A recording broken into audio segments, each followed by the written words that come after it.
To the Congress of the United States and the legislatures of the 50 states, we look back and see the little red schoolhouse, a symbol of community, self-reliance, and local control. But today, we look at your legacy and see only the gray walls of federal compliance. You have replaced houses of learning with institutions that resemble minimum security prisons, warehouses where the culture is dumbed down and the mind is institutionalized.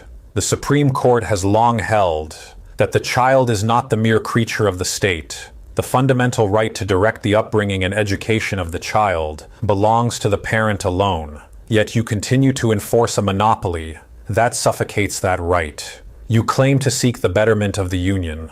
You claim to value the future of our republic. Yet you fund a system that has failed generations of Americans. There is only one path to restoration. There is only one way to honor the liberty you swore to protect. Legislators of this union, tear down these walls. Tear this system down to the foundation and give the money back to the people.